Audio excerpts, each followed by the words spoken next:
Buenas noches a todas las personas que se vinculan en este momento a Es probable que hoy muera. Mi nombre es Jorge Gómez y para mí es un gusto saber que ahí están, escuchándonos, sabiendo que si es probable que hoy muramos, esta es una invitación a sacar a la muerte del cajón, a estar en paz, en calma, en armonía con la vida. Hoy de nuevo nos acompaña un amigo, un hermano, un maestro, Jorge Montoya Carrasquilla, médico especialista en duelo, en pérdidas, además de bastantes títulos que tiene, pero el título que más puedo yo recalcar de Jorge es de un humano valiente, consciente y que está en el camino de la vida. Buenas noches, Jorge. Buenas noches, Jorge. Muchas gracias por la invitación. La semana pasada, Jorge, dentro de todo lo que habíamos hablado, quedó pendiente hablar sobre el perdón. Y ese es como el motivo y es el título incluso de nuestro encuentro de hoy, el camino del perdón. Un tema pues tan recurrido para tantos procesos. Y la idea es que vamos a hablar del perdón no solo para los procesos del morir, sino del vivir, porque no es necesario llegar solo a pensar que el perdón es para el momento del morir. Antes, si elaboramos todos los procesos del perdón en nuestra vida, podremos llegar a la muerte más bien en gratitud. Nos hablabas la semana pasada de 4 niveles del perdón, así que la palabra es tuya, Jorge. Bueno, antes de empezar, primero tendríamos que aclarar una cosita y es que para que yo pueda perdonar, primero debo haberme sentido ofendido, ¿cierto? O sea, para que pueda darse el perdón, primero debe existir la ofensa. Sin ofensa, indudablemente se queda sin piso el perdón y no sería necesario. Por eso yo siempre trabajo el perdón desde el amor, con la relación de que si hay amor que ocupe todo ese espacio, no hay lugar para la ofensa y por tanto no lo habría para el perdón. También cuando hacemos este ejercicio tendríamos que recordar que la ofensa pertenece al ego y el amor pertenece al alma. Yo siempre pongo el ejercicio que lo mirábamos ahorita de una mamá que tiene a su pequeño de 18 meses, que apenas está aprendiendo a dar sus primeros pasos o ya pues está un poco torpe, pero ya se sostiene en los dos pies y se agarra de la mesita donde está la porcelana supremamente valiosa de la tatarabuela y el niño la rompe en su ejercicio para caminar. Lo único que hace la madre es, pues, obviamente se alarmará, dependiendo de la madre, pero una madre llena de amor es capaz de absorber la imperfección del otro. Y eso lo hace solamente el amor. Entonces la imperfección absorbe, el amor absorbe la imperfección del otro que me ofende. Entonces no habría ofensa. Eso, yo parto siempre de ese principio. Yo sé que parece muy fácil. Y obviamente, pues, hay una gran diferencia hacerlo desde la voluntad, hacerlo como vamos a mirarlo ahora. Pero sí hay que decir que es un tema recurrente y como tú bien dices, no hay que dejarlo para el final. Porque la vida, mi final de vida no es cuando yo esté viejo, puede ser ahorita mismo. Ahora, por eso el programa se ¿Cierto? llama Es probable que hoy muera, porque Puede ser no. ahora. Entonces, si yo mantengo en paz mi vida y estoy en paz con la vida, pues me voy más ligero de equipaje. Ahí Ese pusiste es un el ejemplo, ejercicio. Jorge, en donde pues depende de la personalidad de la madre, porque uno también escucha historias terribles de castigos y cosas violentas cuando hay un daño a un algo material.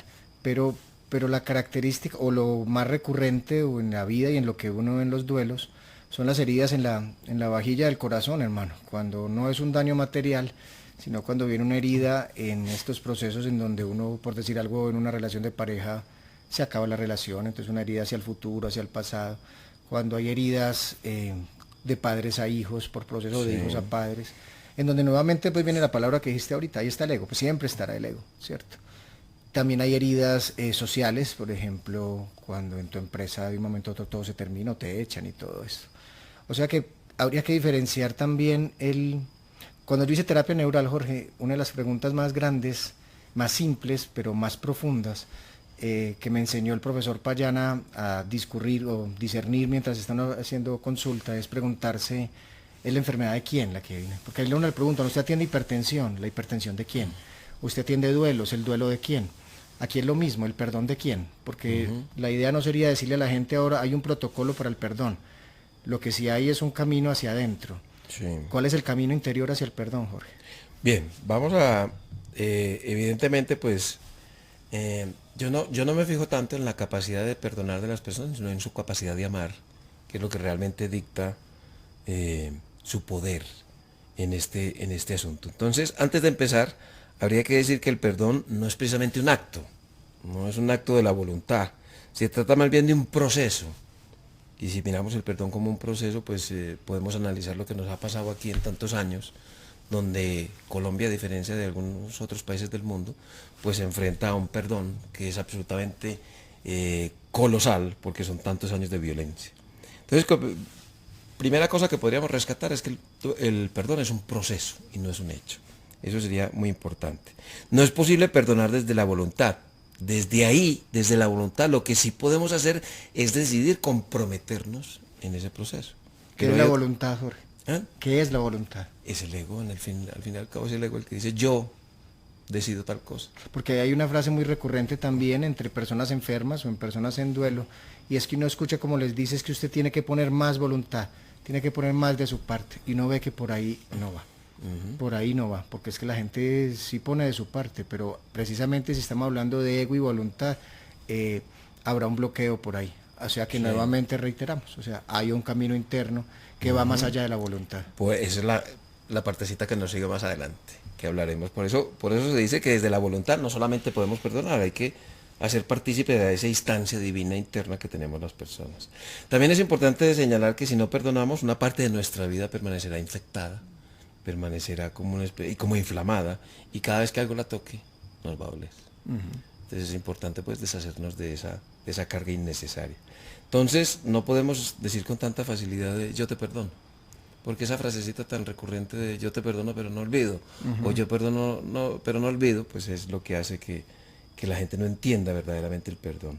Si bien lo que sí podemos decidir nosotros desde nuestro ser es decidir colaborar efectivamente en ese proceso. Es un trabajo psicológico, pero eso es solo una parte. También tenemos que pedirle a esa instancia interna, llámesele como se quiera, la gente le llama nuestra esencia, nuestro sí mismo, aquello que nos conecta con el amor universal, como en una especie de oración pedirle que se despierte en nosotros ese compromiso de perdonar. Entonces ahí tenemos una conjunción de dos cosas importantes. Uno es desde la parte psicológica, decidir perdonar, y lo otro es de ese trabajo interno, subterráneo, que va haciendo nuestra parte divina en el ejercicio del perdón. Entonces ahí pongamos en el caso de una persona herida por otra. Está la ofensa, ¿cierto? Esta ofensa va a estar teñida por el ego, en donde va a haber una sensación de molestia, de ira. El ego te va a siempre engañar o con miedo o con ira. Esas son como sus dos expresiones más grandes. Esta sensación de ira, en donde también lo común uno que ve es que las personas piensan que para poder perdonar, el otro debe recibir el mismo daño, humillarse, sufrir pues por esto. Ahí no habría perdón sino venganza. Sí, porque ahí una sería cosa muy distinta. una cosa muy distinta. Pero entonces, la herida está en el corazón, y vos estás diciendo, Jorge, que tiene que llegar un momento en donde se debe decidir. Sí. Y aquí hay una cosa bien linda, porque a uno le hablan mucho de que tiene que dejar llevarse por el corazón, que tiene que dejar hablar el corazón, pero también hay momentos en donde nuestro corazón está infectado, en donde ahí el juego es con la razón. O sea, es la combinación, por eso hablamos mucho con la gente, con los amigos, con los cercanos, de volverse sentipensantes, personas que combinen el sentir y el pensar, porque nuestro corazón también nos engaña, o se llena de entusiasmo o se llena de dolor. ¿De dónde o cómo sería este proceso para llegar a ese discernimiento de decir yo debería perdonar? ¿Cómo llega una persona a eso? Bueno, lo primero es que ya vimos, si no logramos desenquistar esa ofensa de nuestro ser, pues eso nos va a doler siempre que nos lo toque. Pero vamos a trabajar hoy 4 perdones. Pero antes quería retomar algo que dijiste sobre, por ejemplo, en una relación afectiva. Ahí están implicados no solamente el ego, no solamente el corazón, sino que también están involucrados los apegos. Sí. ¿Cierto? Entonces realmente cuando yo tengo una relación afectiva y se termina, y hay la necesidad en alguna de las partes de que se reciba o uno dé un perdón, también hay que evaluar qué es lo que realmente estoy perdiendo yo y cuál es la parte mía afectada. ¿Será mi ego o será mis apegos, que al fin y al cabo pues el apego contribuye a la personalidad y al ego, los que están siendo afectados? Porque yo deposito en las personas mucho de de lo que carezco. Realmente eso es el apego, depositar en el otro lo que yo no tengo plenamente en mí. Obviamente el bebé, yo miro el apego como una especie de boomerang, algo que yo deposito cuando estoy pequeñito porque lo necesito, necesito la seguridad, la alimentación, necesito los cuidados de mi madre. Pero a medida que yo voy creciendo, parte de esa seguridad, parte de esos cuidados debe ir siendo provisto por mí mismo. Pero algunas personas, como no hacemos el ejercicio de diferenciar el apego del amor, pues confundimos muy fácilmente una cosa de la otra y en los talleres se aprecia la diferencia tan escasa que existe en las personas sobre amor y apego. Entonces, que el otro me quite esa parte que yo necesito, pues me implica también un perdón. Por eso, cada ser y cada relación es muy diferente y yo tendría que analizar con la persona cuál es la parte que realmente le está doliendo. Ya hablamos que o es el ego, o es la emoción, o es el corazón el que está siendo afectado. Pero ahí viene también no quedarse tampoco dando muchas vueltas en el análisis, porque mientras más, ahí viene el riesgo de la razón, mientras intentes más racionalizar un proceso emocional, te vas a estancar en el tiempo o vas a perder incluso tu instante de vida valiosísimo para el perdón. Es que ese ejercicio se hace, ojalá con otra persona, pues, que sepa sobre el perdón. Agustina Calcia, que nos está escuchando, una mujer en Argentina que estimo, alguna vez me envió un cuento que sirve adaptándolo un poco a este proceso. A un maestro lo hirieron con una flecha envenenada y es un maestro en todo, en perdón y todo eso. Entonces le dicen que se debe atender, pero que el primero debe hacer un análisis de qué fue lo que pasó para poder llegar al perdón y a ser atendido. Así, ¿ustedes saben quién fue el que disparó la flecha? Y le dicen, sí, fue tu gran enemigo. Ah, él es ambidiestro. ¿Saben si disparó con el brazo derecho, con su brazo izquierdo? No, no lo sabemos, maestro. ¿Saben si la flecha es de bambú o de roble? No lo sabemos, maestro. ¿Sabes, para poderlo perdonar, sabes si el veneno era vegetal o animal? No lo sabemos, maestro. Y de tanto discernir, se murió el maestro. O sea, muchas veces no nos tenemos que quedar tanto en el por qué ni en el para qué, sino actuar. La emoción nos dice que hay que establecer un cambio. El ejercicio del perdón te lleva a movilizar tus entrañas, tus más grandes procesos, incluso hace que creencias caigan al suelo. Porque incluso aquí alguien nos pregunta que cómo hace para perdonar a la persona que le quitó la vida a su hijo. Nos pregunta Diana Bedoya. Se movilizan todas las creencias. ¿Cómo vamos movilizando todo eso, Jorge Montoya? Bueno, vamos entonces a hablar de los 4 perdones, que son 4 perdones diferentes, pero en cuanto a la pregunta de Diana, yo, pues, obviamente no hay una respuesta simple a una pregunta tan compleja, pero también podría ser una respuesta simple. A ver, en los grupos manejamos un concepto que se llama los agentes de experiencia. Un agente de experiencia es un alma, si queremos llamarla así, que tiene que ejecutar el acto que yo voy a vivir. A ver si me explico un poco más claramente. El hecho de que me maten a un ser querido implica que algún alma tenga que prestarse para ese acto que yo voy a aprender. Porque la enseñanza no es el homicidio del otro, ni la maldad del otro, sino algo que yo tengo que aprender. Generalmente suele ser el desapego, que es una de las cosas que uno viene a aprender tanto, de las tantas cosas que se dicen que venimos a aprender aquí. Entonces, cómo perdonar al asesino, pues miren, eso no es una cosa fácil, no tiene una respuesta sencilla, y yo creo que deberíamos mirar los 4 perdones porque nos pueden aclarar un poquito más y podemos retomar esa pregunta al final una vez hayamos trabajado los 4 perdones. Perfecto. Entonces comencemos con el primero. Cuando el otro nos ofende, ese es el primer perdón. Este perdón hace referencia a perdonar al otro. Esto no significa aceptar que el que me ofendió me siga dañando. Eso está claro. O que retorne a nuestra vida una vez ha sido expulsado. Ese podría ser el caso, por ejemplo, de una mujer abusada. Una mujer abusada, perfecto, podría ser el caso, o incluso hasta el caso del homicidio. Esto implica que esa persona ya no ocupe tanto espacio dentro de uno mismo. Implica que ya no hay ofensa, de modo que solamente ser benévolo no es suficiente. Lo que yo hago al perdonar al otro es quitarle tanto espacio que ocupa en mi vida. Quitarle poder. Quitarle poder. Porque me está robando realmente, me está... de alguna manera yo sigo encadenado y el sujeto le importa nada.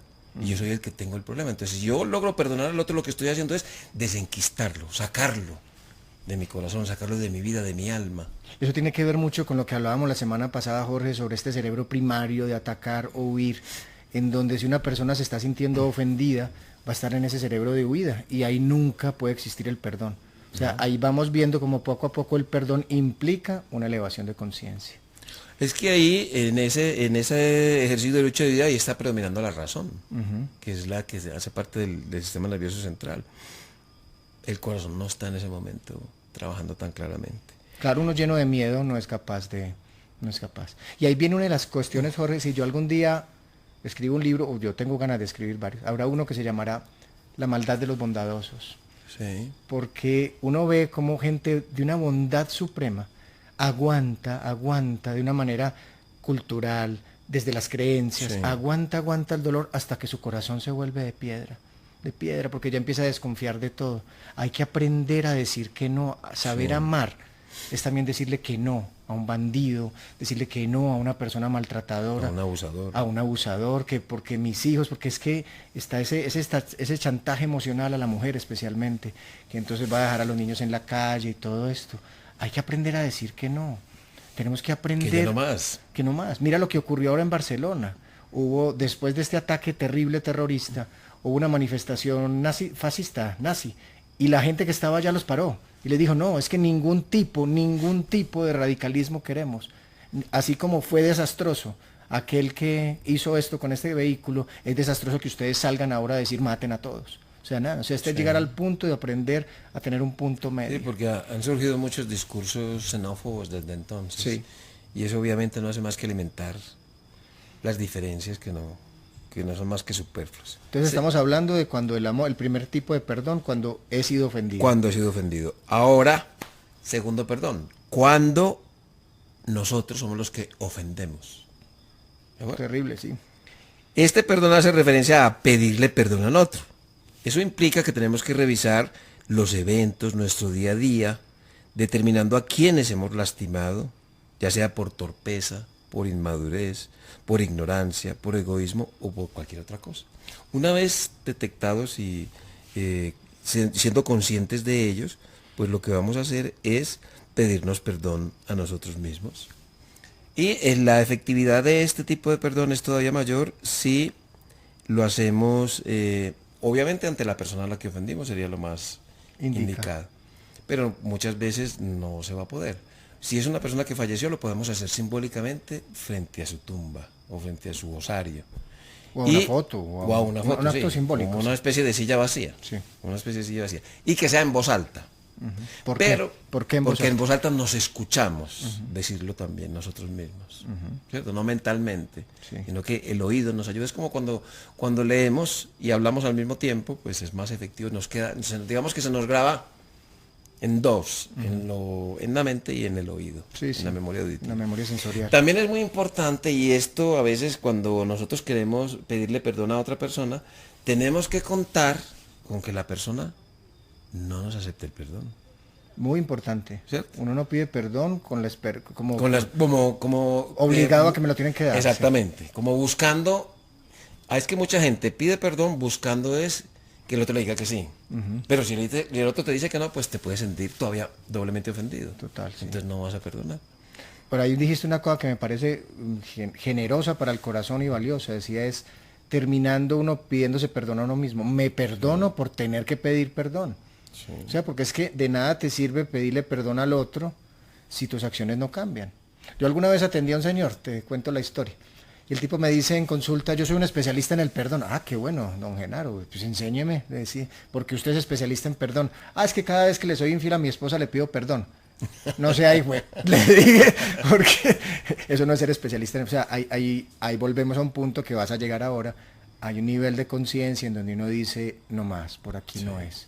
Pero entonces vos decís aquí algo, tengo que tener también pues como el pensamiento de que de pronto me dicen que no.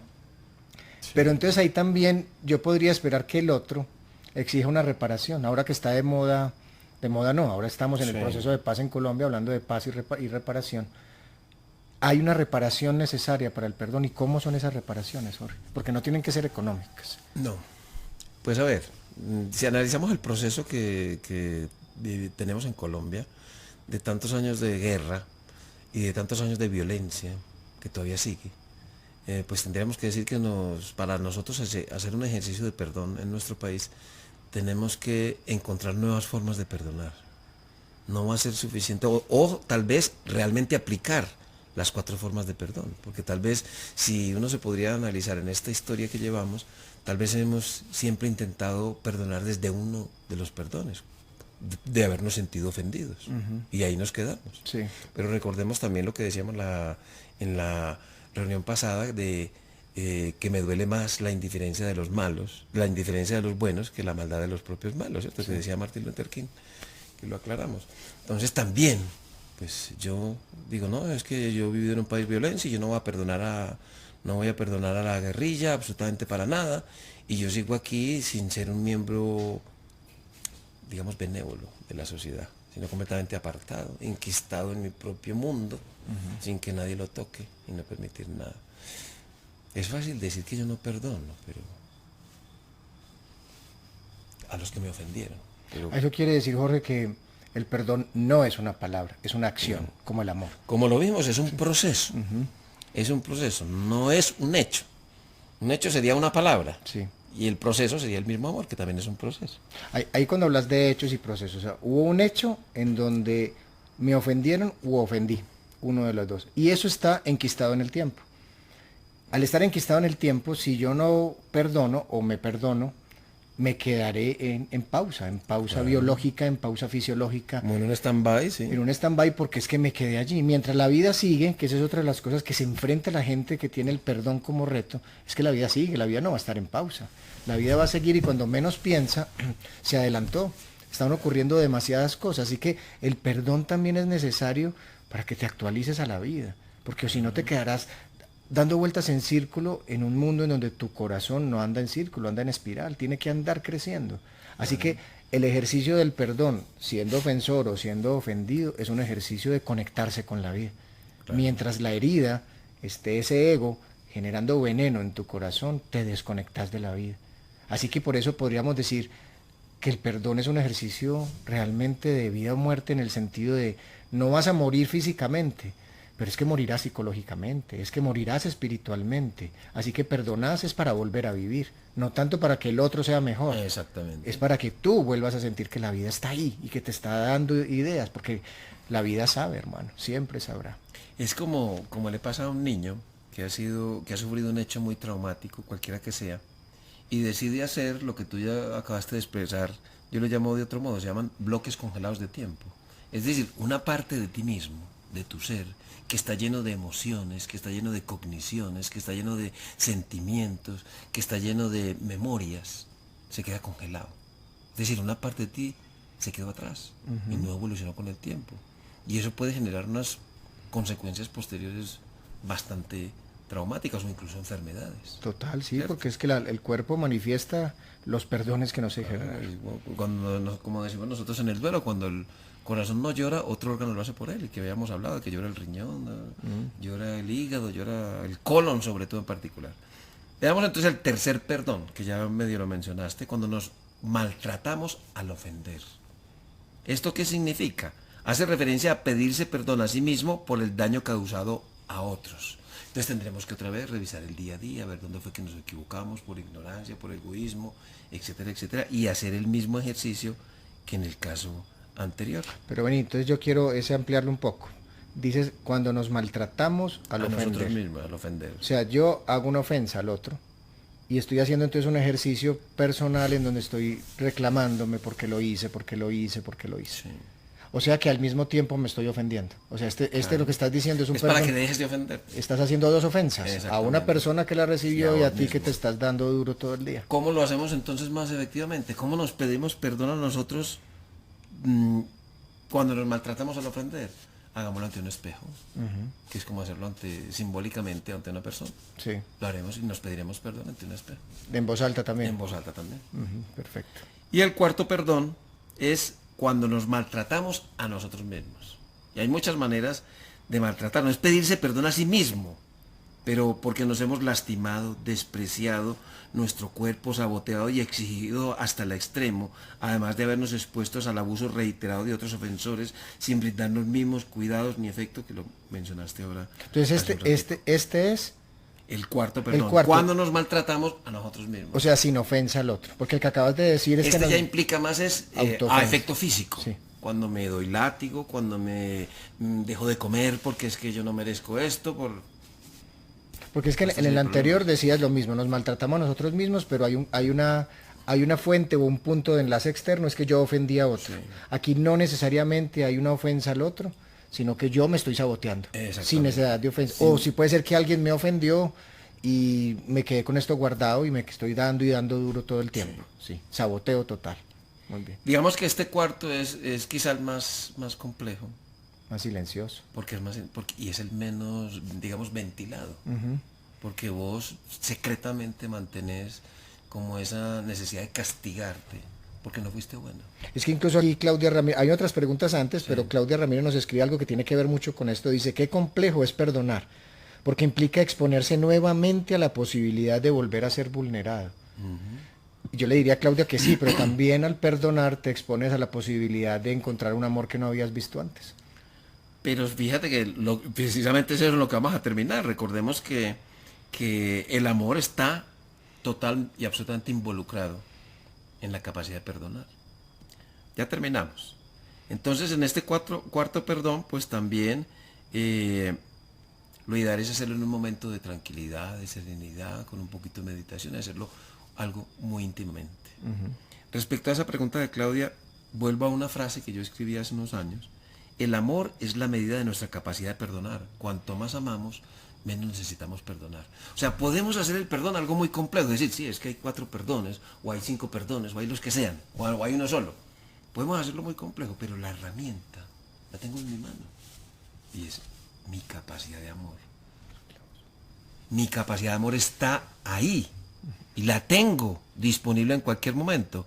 Porque si yo me lleno de amor, nadie me va a ofender. Entonces, corrigiendo a Claudia, llénate de amor y ya no volverás a ser vulnerable, porque ya estás llena de lo que te protege en cualquier situación, en cualquier momento y en cualquier lugar. ¿Me repetís, por favor? ¿El amor es la medida? El amor es la medida de nuestra capacidad de perdonar. Cuanto más amamos, menos necesitamos perdonar. Eso sí me parece básico, porque, mira, uno escucha mucho la primera parte de tu frase, en donde dice, si amo, perdón, ¿cierto? Sí. Pero entonces hay que tener cuidado, porque entonces no tiene que ser ya una condición el perdón para llegar al amor. Porque tendría que ser, entonces si vamos a hacer una secuencia lógica, entonces tendría que estar primero la ofensa, después el perdón y luego el amor. Y el amor está en todo. El amor está antes del perdón. Claro. El amor está durante, Antes, durante y después del sí. perdón. Porque entonces ahí viene una cosa que ve uno o que ve cuando una persona esté muriendo, y es que aquel que cometió faltas y está muriendo, le da por sincerarse, justo en el momento final, y a solicitar el perdón. Ese perdón solicitado es un perdón que sale desde su conciencia o desde su miedo, pensando en lo que sigue. Y se vulnera mucho a la persona que fue ofendida, por decir alguna mujer que está recibiendo una información del marido que está diciendo un montón de cosas, en donde se le obliga a perdonar sin haber hecho un proceso. Sí. O sea, eso es lo que tenemos que tener en cuenta. Sí, hay que darle tiempos a los tiempos. Es como la verdad, que te la arrojan sin haberte conducido. Yo no sé si tú sabes cómo manejo yo cómo transmitir las malas noticias. Una vez me hicieron una pregunta de cómo transmitir una mala noticia. Y está el chiste clásico. El telegrama. No, del soldado. Así, que le dicen al sargento, dígale al soldado Martínez que se le murió la mamá. ¿Te acuerdas de ese? Sí, de ese? hay otro que, ¿sabes el del telegrama? ¿Cuál ¿no? es? ¿Cuál es? Yo no sé si todos los que están oyendo saben que es un telegrama, porque en estos días hablaba con un muchacho y... Ese era el antiguo WhatsApp. Exactamente, que mandaba un aviso. Entonces un hombre se va para Europa y le confía a su mejor amigo, a su abuela y a su gato. Y le dice, pero me los cuidas mucho, porque son mi vida, yo sin ellos me muero. El tipo se va para Europa y le llega un telegrama del otro amigo, se murió el gato. Y como puede saca y le consigue una llamada y le dice, pero ¿cómo me contás esto? ¿Cómo me contás que se murió el gato? Pero ¿cómo te decía si el gato se murió? No, vos tenés que prepararme, tenés que saber dar bien las malas noticias. ¿Y cómo haría? Pues vos me decís, en el primer telegrama el gato se subió al tejado. En un segundo telegrama me decís el gato se cayó. En un tercer telegrama me dice está herido y al cuarto que se murió y así me vas preparando. Ah, bueno, hermano, qué pena, yo no sabía. Al siguiente mes al hombre le llega un telegrama. La abuela se subió al tejado. Ahí les contó bien la mala noticia. Habrá que Sí, perdonarle. mira que el chiste tiene el verdadero arte de cómo transmitir una mala noticia, que lo llamamos nosotros la técnica narrativa. Precisamente es narrar los hechos para ir conduciendo a la persona hacia la verdad. Y es el sujeto el que termina dándose su propia verdad sin tener que decírsela. Es muy parecido a lo que estamos hablando y tocando el tema de hoy del perdón. Yo sé que no es un tema fácil y como digo, pues parecería como muy fácil lo que hemos hablado, de que hay que identificar los 4 perdones y que esto es así, pero vuelvo y repito, puede ser muy complejo, pero puede ser tan simple como de yo llenarme de amor. Si yo empiezo a llenarme de amor, esos quistes que me han generado las personas que me han ofendido, y que yo mismo me he fabricado conmigo mismo, pues se terminan desapareciendo, se terminan diluyendo en la magia del amor. Si el amor es mágico, el amor es absolutamente mágico. Pero se nos olvidó que somos magos. Eso es lo que Eso se nos olvidó. se nos olvidó que somos magos. Alba Rocío Castaño Betancourt dice lo siguiente, Jorge. En la elaboración del duelo hay una parte donde no se comprende si por qué el ser querido tuvo que morirse. ¿Cómo perdonarle a la vida el haberse llevado al hijo amado? ¿Cómo ayudar a mi hermana que perdone? Aquí viene como una instancia que nos dice ella, en donde es el perdón a Dios, hermano. El perdón a mis creencias, porque creíamos que por ser buenos no iba a llegar. Pero yo pienso, ¿sabes lo que nos hace la muerte más bien? No es que es el perdón a mis creencias, sino lo que hace es que la muerte produce una crisis de conceptos. Total. Y no solamente el concepto sobre la amistad, sobre la belleza, sobre el valor de las cosas. Yo siempre pongo un ejercicio muy tonto, pero digo, uno antes de perder un ser querido le importaban mucho las camisas con una lagartija pegada con caimán, perdón, pegado en el bolsillo. Sí. Después de la muerte de un ser querido se importa poco. Y uno de los tantos conceptos que se reevalúan es el concepto de Dios. La gente y muchos autores de libros de autoayuda y de duelo en general hablan de una crisis de fe. Sí. Yo estoy convencido de que lo que hay es una crisis de conceptos, no una crisis de fe. La fe está ahí y es parte de tu ser. Lo que está en crisis es el concepto. Por ejemplo, porque tú podías pensar, no, Dios es justo. En tu vida ha sido justo porque vives como en un castillito donde no pasaba nada, hasta que te pasa. Pero si hubieras mirado para afuera y ver, por decir algo aquí en nuestra ciudad, en la periferia, verías que no es tan justo. Si te vas para África, si te vas para Siria, dirías que Dios no es tan justo.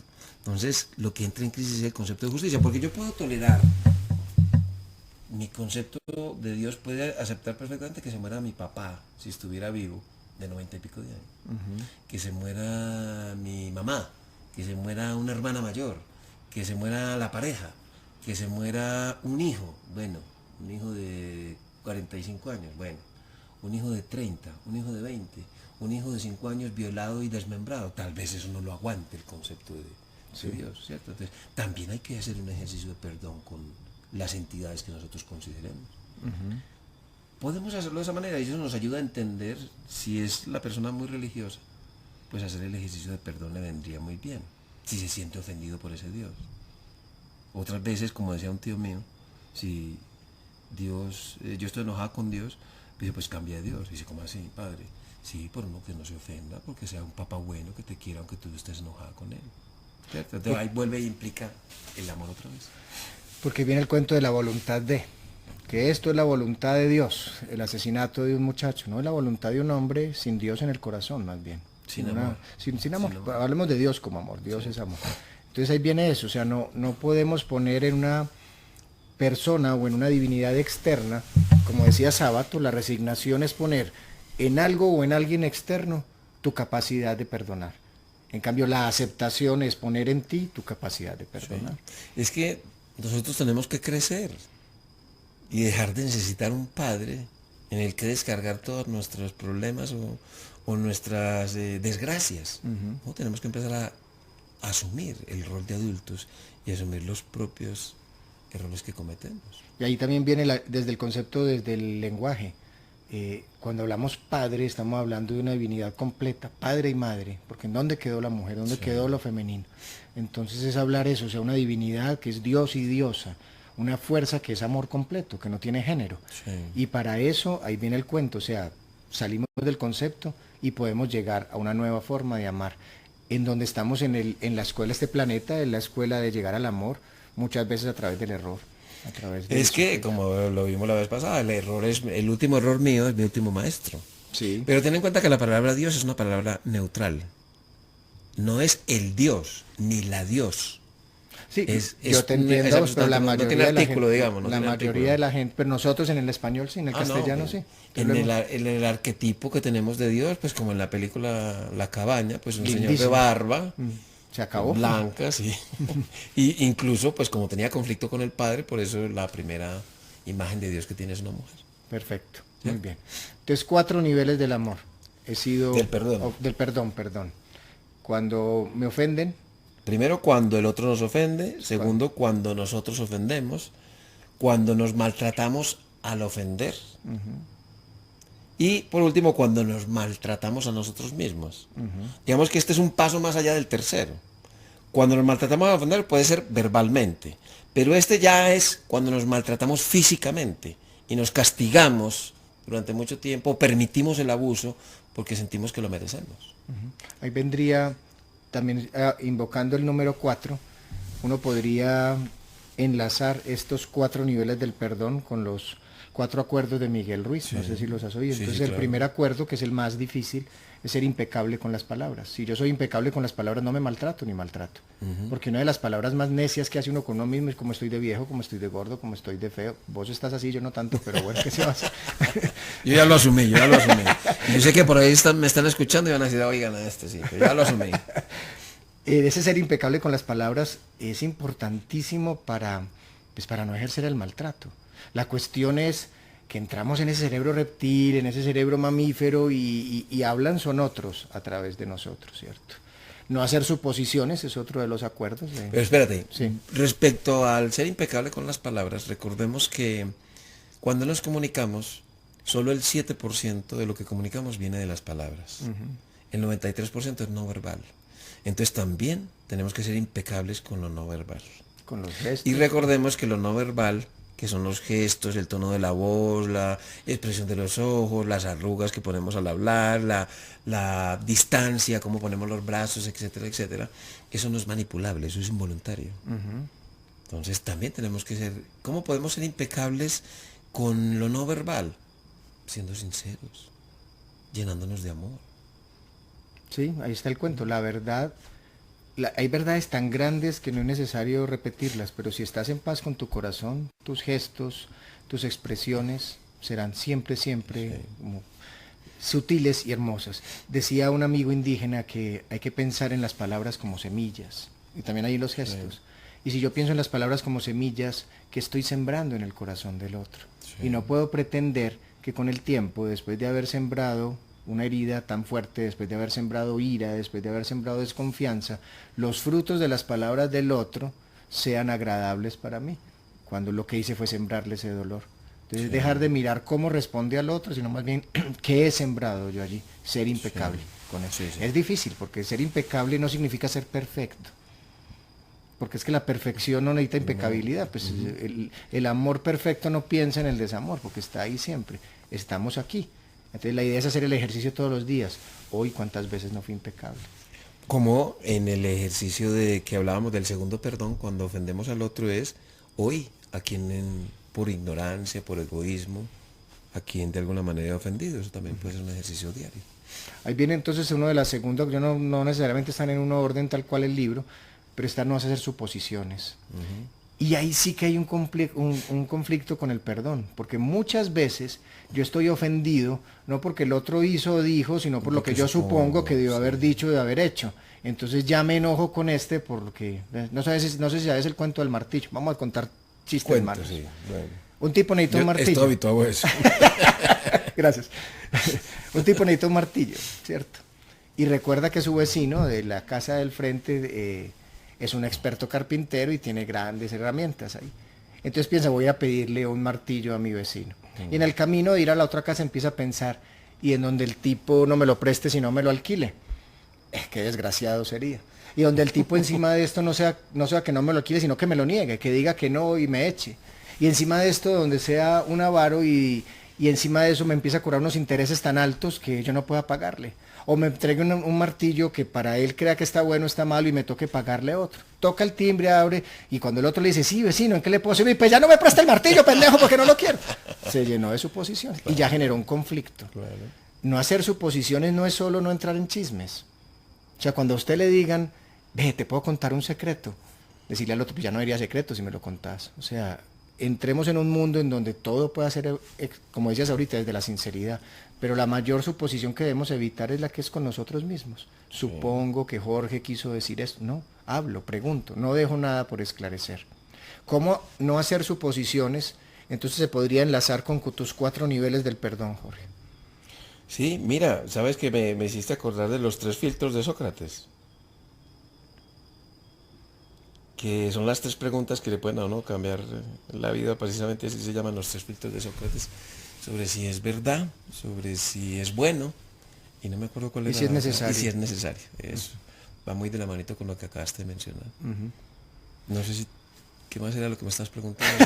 Ya se me fue el hilo. No, que sí, ¿cómo podemos hacer de no hacer suposiciones un enlace con los niveles del perdón? Entonces, cuando hemos sido ofendidos, no hacer suposiciones, ¿qué significaría, Jorge? Pues no hacer suposiciones significa, primero, aceptar 2 cosas. Mi propia imperfección y la imperfección del otro. Perfecto. Con eso ya sé que no voy a... Es la actitud que hablamos la semana pasada, la actitud de aprendiz. Si nos damos cuenta que tanto nosotros como los que nos rodean somos aprendices en este ejercicio del amor, pues vamos a dejar de suponer cosas. Pero obviamente pues todos, pues parece muy fácil, pero igual, todo el día hacemos suposiciones sobre las conductas de los demás, en mayor o menor intensidad según lo que las personas estén implicadas en mi vida. Muy bien. El ejercicio de no hacer suposiciones ahí cuando yo he ofendido y me maltrato, ahí estaría también aceptar la imperfección, ¿cierto? En los otros 2 niveles del perdón, ¿cómo los ves? O sería con eso de las imperfecciones, yo creo que has cubierto todo. Con eso ya es suficiente porque entonces te ahorras los otros 2. Perfecto, muy bien. Otro de los 4 acuerdos del libro de Miguel Ruiz, recomendadísimo. El 5.º acuerdo, que es otro libro, qué pena con don Miguel Ruiz, pero les digo no es necesario porque es una recopilación de todos los otros 4 y al final 2 paginitas dice y dude de todo, pero bueno. Uno de los 4 acuerdos, aparte de estos 2 que llevamos, es hacer lo máximo posible. O sea, si usted está en su trabajo, haga lo máximo posible ahí, no se desvíe. O sea, tenga un foco de atención. Si usted está en su casa, está en su casa. Es como los budistas dicen, cuando a usted le pregunten quién es usted, diga lo que está ocurriendo. Usted es lo que está ocurriendo. En este momento, soy un hombre hablando, no más. No puedo decir soy un médico, soy un papá, porque aquí no están mis hijos. Hacer lo máximo posible es que usted se dé cuenta de dónde están sus pies en este momento. Sí. ¿Cómo hacer lo máximo posible enlaza el perdón, Jorge? Me retomo sí. La misma situación porque si yo hago lo máximo posible es, si yo doy con toda la bondad del mundo, con todo lo mejor de mí, así no sea el más perfecto de las personas, pero estoy dando lo mejor de mí, con todo el amor del mundo, ahí lo estoy haciendo. Y el 4.º acuerdo, ahí sí que va a estar bien claro el perdón, es no se tome nada personalmente, hermano. Por más que estén diciendo, es que Jorge Montoya es esto, lo que yo te esté diciendo de Jorge Montoya lo estoy diciendo desde mi cerebro, desde mis conflictos, y tomarse la cosa personal es engancharse, no se enganche, como decía Luis Javier Tirado, que ahorita cuento la historia. No tomarse las cosas personalmente, Jorge, implica un acto muy grande de discernimiento, porque están nuestras neuronas en espejo, que uno no sabe qué es de uno y qué es del otro. Sí. O sea que para no tomarse las cosas personalmente, para poder tener un proceso de perdón, hay que saber hacer distancia, alejarse un poco del momento, ser observador del instante. Yo sé, y la gente ojalá lo supiera más, Jorge es un gran lector y gran maestro sobre Zen, sobre el Zen, uno de los primeros libros que leí sobre el Zen, vos me lo prestaste y no te lo voy a devolver. Pues es que como ya no me acuerdo, entonces no me sentiría ofendido. ¿Cómo hace uno, Los Jorge? pilares del Zen. Sí, sí. ya me Ya. acordé. ¿Cómo hace uno, Jorge, para incrementar, y ahorita lo dijiste que vamos a aumentar, vamos a llegar a ese punto, esta calidad de observador que podemos ser? Un autor muy reciente, un maestro, un iluminado, podemos llamarlo así, nos dejó como regalo, bueno, nos tiene como regalo, y nos lo escribió hace unos años ya, que va justamente con lo que tú acabaste y se asocia con lo de no se tome nada personal, y es vivir el ahora, el poder del ahora que nos dejó Eckhart Tolle. Eckhart Tolle. Pues Lindo. empecemos a vivir el ahora. Lo que tú acabaste de decir, no como decían los budistas. ¿Quién eres? Soy un hombre que está hablando. Estoy en la hora. Eso ayudaría mucho en ese proceso. Es pensar con los pies. Yo le digo mucho eso a la gente, ¿cómo que pensar con los pies? ¿Dónde están sus pies en este momento? Si usted se deja llevar por su mente va a estar o en el pasado, generando culpas, Generando depresión. porque no hice esto. O se va a ir hacia el futuro generando ansiedad. ¿Qué me irá a pasar? Lo más seguro es que es desastroso. ¿Dónde están mis pies? Están aquí en esta sala escuchando a estos dos personajes hablando. No está pasando, nunca está pasando lo que su ego le dice que va a ocurrir o que ocurrió. Usted está ocurriendo. Por eso hasta muriendo estamos ocurriendo. Sí, así es. Un gran maestro era famoso por su gran sabiduría sobre el vivir el presente, sobre el vivir el ahora. Vivía en una isla retirada y unos alumnos que iban frecuentemente empezaron a hacerle preguntas porque no entendían mucho cómo vivir el ahora. Hicieron todo el viaje de atravesar parte del océano para llegar a la isla. Le preguntaron al maestro, un hombre muy longevo ya de unos 110 años, que cómo lograba eso, que es que les parecía demasiado complicado. Y el hombre, dentro del buen humor de los sabios, se reía y les decía, yo entiendo por qué les parece complicado. Les quieren saber mi secreto para vivir el ahora. Cuando yo como. Cuando yo hablo. Y cuando me muero. Y se murió ahí delante de ellos. El ahora, hermano. Yo tenía un paciente que era muy mayor y ya no iba a las reuniones de su sociedad profesional porque todo el mundo lo era acosándolo, diciéndole, ¿y usted cómo ha hecho para vivir tantos años? ¿Y usted cómo ha hecho? Y dice, no, a mí esa reunión me aburre. Luz María Gómez Pisa nos dice algo muy interesante. A veces no perdonar se utiliza como una forma de infringir castigo a quien ha generado un disgusto, cuando en realidad la falta de perdón nos condiciona a vivir mortificados continuamente. Cuando desde nuestro ser sintiente, desde nuestro sentir, no del sentimiento emocional, generamos el perdón, el recuerdo se ve de una forma diferente, sin dolor ni resentimientos. El perdón no genera olvido, pero su recuerdo ya no causa sentimiento que conmocionen a nuestro ser. Clarísimo. Ahí lo que está diciendo es que lo hemos desenquistado. Exactamente. Ya no ocupa parte de nuestra ser y no estamos atados a esa cadena. Ella lo expresa ahí muy claramente. Sí, es que cuando la gente, y tú lo decías ahorita, perdón significa olvidar, no, significa no recordar con ira, significa que yo transmuté la emoción que me generaba un hecho. Y significa que esa persona ya no sigue ocupando espacio en mi vida. Y cuando esa persona no ocupa espacio en mi vida, ¿quién o qué la ocupa, Jorge? Cuando llegó el perdón. Pues debe ser ocupado por el amor.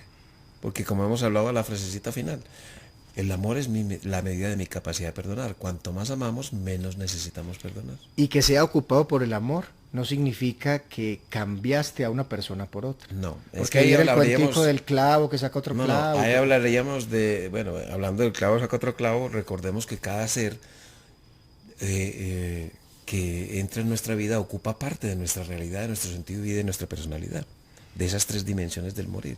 Y es muy poco probable que llegue otra persona a ocupar ese mismo porcentaje de nuestra realidad, de nuestro sentido de vida y de nuestra personalidad.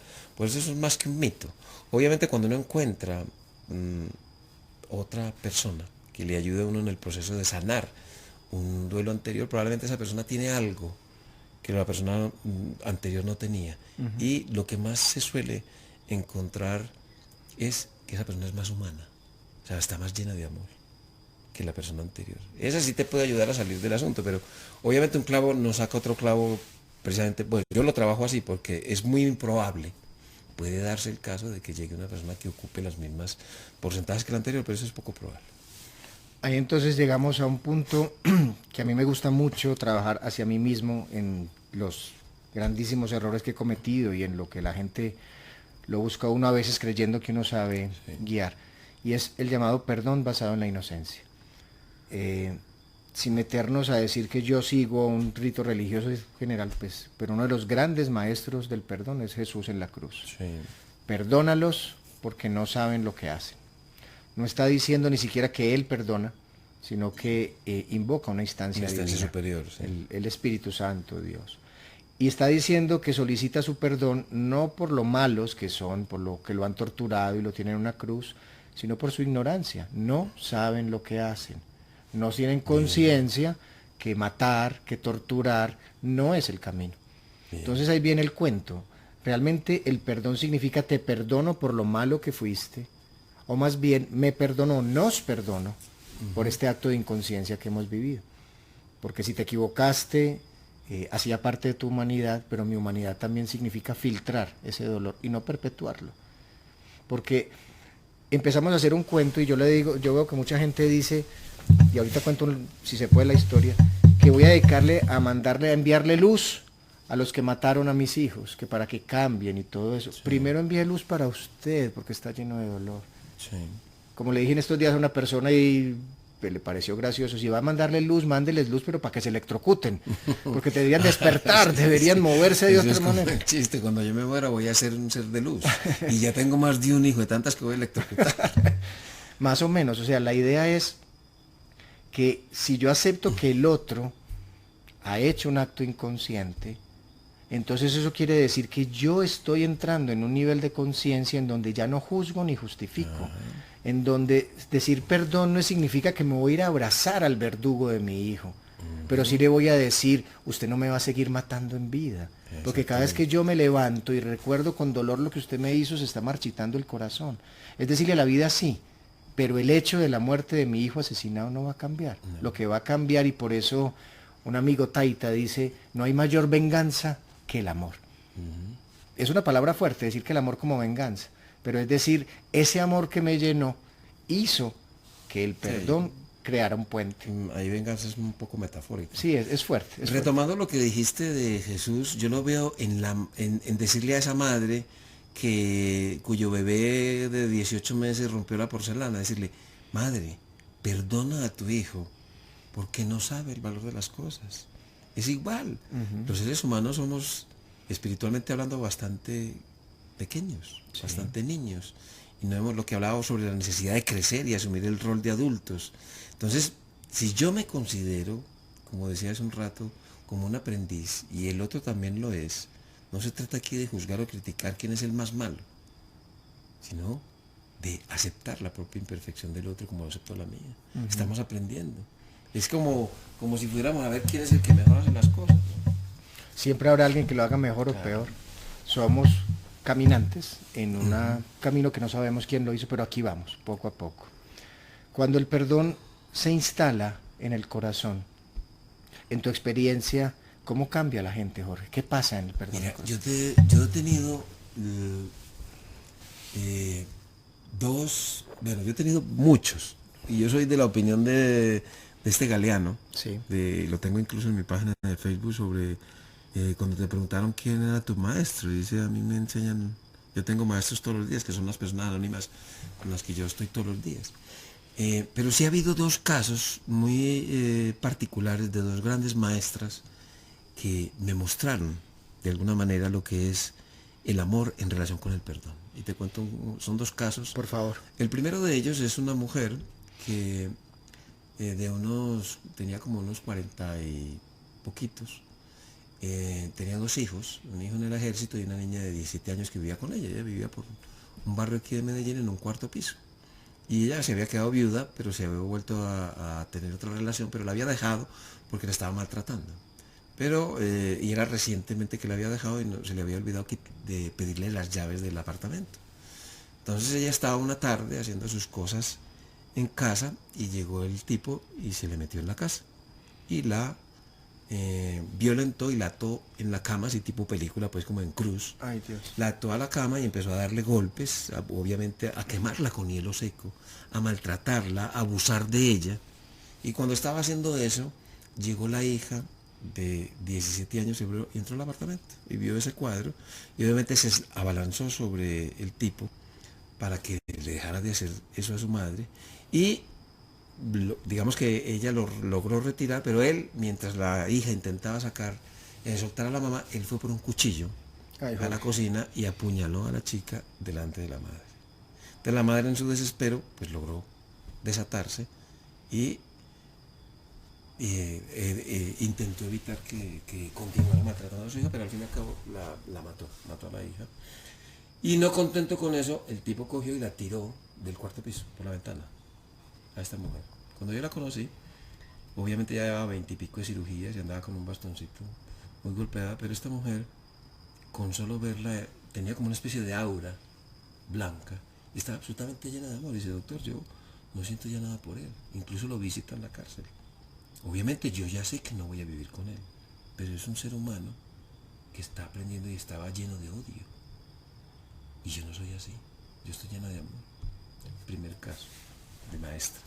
La segunda maestra era una mujer que tuvo un hijo, no tenía pareja, era enfermera y fue de las primeras pacientes. Yo empecé a verla porque era una enferma terminal de cáncer de mama, pero también tenía SIDA en fase terminal porque fue una de las primeras personas cuando apareció el SIDA era enfermera y se contaminó con una aguja de un paciente que tenía VIH.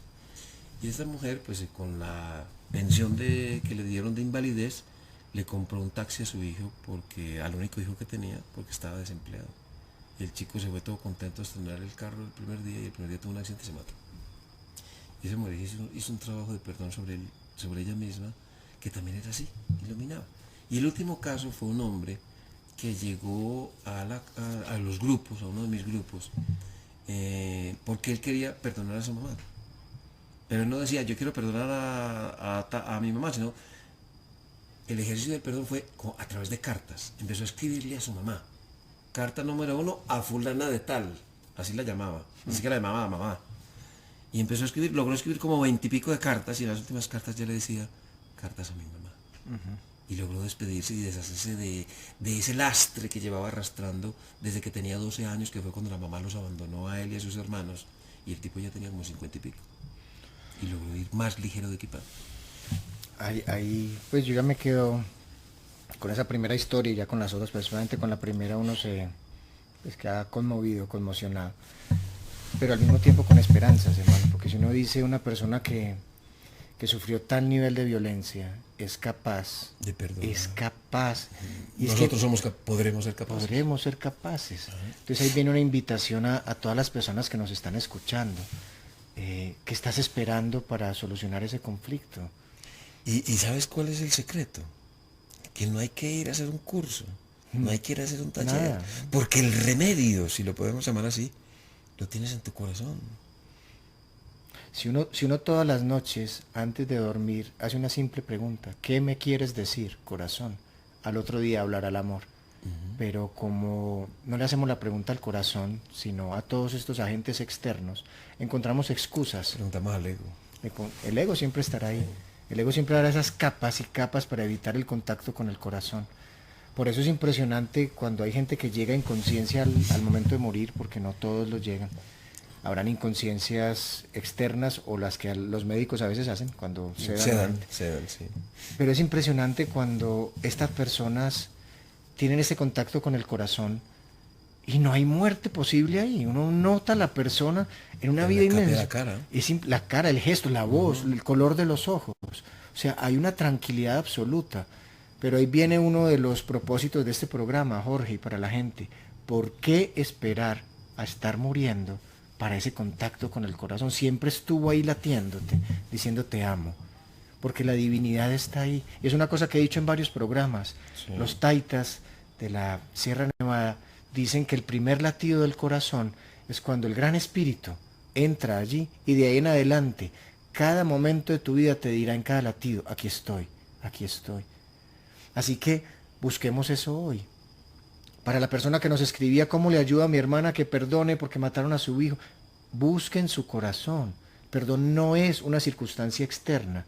El perdón es un proceso interno de volver a florecer. Nos marchitamos. ¿Me dejas leer algo respecto a por qué no esperar? Por favor.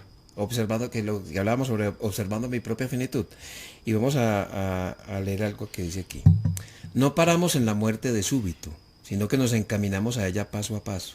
Cada día morimos, cada día perdemos una porción de nuestra vida y hasta cuando crecemos nuestra vida decrece. Perdimos la infancia, después la mocedad, después la juventud. Hasta el día de ayer todo el tiempo pasado está muerto y aún el propio día de hoy nos lo partimos con la muerte. Tal como no es la postrera gota la que interrumpe el chorro de la clepsidra, sino todas aquellas que habían manado anteriormente, así aquella postrera hora en que dejamos de ser no es la única en producir la muerte, sino en consumarla. Entonces llegamos a la muerte, pero ya hace tiempo que hemos ido caminando hacia ella. La muerte no viene toda a la vez, la que se nos lleva es la última muerte. Séneca, Cartas Morales a Lucilio, carta número 24. Observar mi propia finitud es una de las tareas más importantes de los seres humanos, que los seres humanos debemos plantearnos de cara al futuro. Ahí está. Observar la propia finitud es fundamental. Si somos la única especie con conciencia que va a morir, sí, deberíamos observarnos. Si hoy es probable que hoy muera, ¿cómo está este nivel de perdón? ¿Cómo está este nivel de amor? Entonces terminaba aquí diciendo, observar mi propia finitud es una de las tareas más importantes que los seres humanos debemos plantearnos de cara al futuro. Cualquiera que sea nuestra edad, pues la muerte no es excluyente. Y que como ejercicio nos permite llegar a ella sin asuntos pendientes y con el equipaje más apropiado, llenitos de amor. Doña Cecilia, para ir terminando el programa, ya se nos fue una hora, se me va con vos siempre, pareciera fueran minutos. Sí. Rapidito, sí. Doña Cecilia es una señora que llega a consulta, ella tiene unos 62, 65 años, y empieza una historia de vida. Ella es muy linda, me dice, ¿usted es de los que tiene tiempo o de los que no pasa? A ver si me quedo acá. Tranquila, doña Cecilia, ¿qué? ¿Por qué? No, porque es que lo que necesito contar, necesito tiempo, y si usted tiene 20 minutos, no, hablemos, tranquilo. Ella empieza a contar que al año de vida fue regalada, su mamá la regaló junto con otros hermanos, pero los regaló en diferentes partes. La regalan en una casa en donde ella dice, a mi mamá le prometieron que me iban a cuidar, pero desde el primer año de vida ella es instruida para ser sirvienta de la casa. Y todo esto era una casa de una familia de unos 5 o 6 muchachos. Ella fue creciendo y se convirtió no solo en la sirvienta, sino en un objeto sexual de esos muchachos. Ella dice, recuerdo, si tengo algún recuerdo, pero más o menos desde los 3 años en adelante, que era tocada, abusada y todo eso. 14 años tenía después de haber sufrido de todo, golpes y todo, cuando se escapó de esta casa con la ayuda de un policía. Este policía entonces se va a vivir con ella y este hombre, que al principio fue su salvador, después se convirtió en un peor verdugo porque abusaba sexualmente, abusaba, maltrataba y todo esto. Esta señora se va, se prostituye, porque para poder salir y se tiene que ir a otros pueblos. En ese prostituirse queda embarazada y nace Juan David, su hijo, que es como la luz de esperanza, porque yo tengo que hacer algún cambio y empieza a cambiar mucho. Pero ella dice, yo le he contado esta historia a los psiquiatras, le he contado a los médicos y siempre me mandan antidepresivos, doctor. Y me sacó toda la lista, había probado todos y nunca me han servido. ¿Y sabe por qué no me han servido, doctor? Porque es que yo no estoy deprimida, porque está deprimido quien alguna vez fue alegre y se bajó. Yo nunca he sido alegre. A mí me deberían dar un proalegría, doctor. Terminó el proceso de lo que hago yo, pues de terapia neural y todo eso.